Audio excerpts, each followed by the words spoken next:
কেমন আছেন সবাই? আশা করি সবাই ভালো আছেন, কুশলে আছেন। আজকে যে বিষয়টা নিয়ে কথা বলবো সেটা হচ্ছে আমাদের খাদ্য তালিকা কিরকম হওয়া উচিত। আমাদের খাদ্য তালিকা হওয়া উচিত সুষম এবং পুষ্টিগুণে ভরপুর। এর মধ্যে একটা প্রশ্ন আমি প্রায়শই পেয়ে থাকি, বেশিরভাগ ক্ষেত্রে বাচ্চার মায়েরাই প্রশ্নটা করে থাকেন, নিরামিষ খাবার নাকি আমিষ খাবার। আবার অনেক মায়েদের কাছে এই প্রশ্নটা আমি পেয়েছি, বাচ্চাকে আমি নিরামিষ খাবার একদমই খাওয়াই না, শুধুমাত্র আমিষ সমৃদ্ধ খাবার খাওয়াই। তো আজকে আমি এই বিষয়টা নিয়ে কথা বলবো, নিরামিষ খাবার না আমিষ খাবার।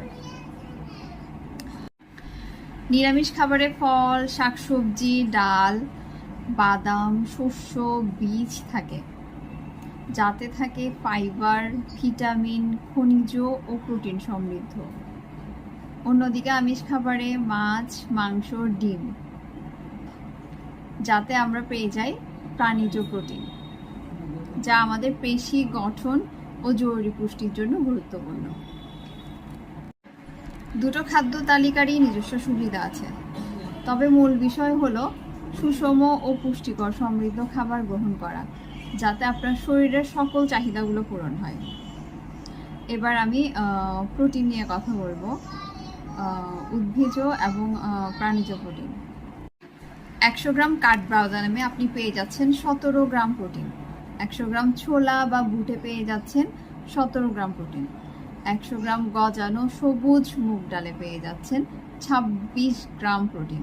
আর 100 গ্রাম পনিরে পেয়ে যাচ্ছেন 21 গ্রাম প্রোটিন। আর 100 গ্রাম মুগ ডালে পেয়ে যাচ্ছেন 23 থেকে 24 গ্রাম প্রোটিন। আর অন্যদিকে আমিষের ক্ষেত্রে একটা ডিমে পেয়ে যাচ্ছেন 13 গ্রাম প্রোটিন। 100 গ্রাম মসুর ডালে পেয়ে যাচ্ছেন 25 গ্রাম প্রোটিন। 100 গ্রাম রেড মিটে পেয়ে যাচ্ছেন 22 থেকে 23 গ্রাম প্রোটিন। আর 100 গ্রাম মুরগির মাংসে পেয়ে যাচ্ছেন 20 থেকে 31 গ্রাম প্রোটিন। অবশ্যই পোস্টটা যদি আপনার উপকারী হয়ে থাকে, অবশ্যই একটা লাইক, কমেন্ট, শেয়ার করতে ভুলবেন না।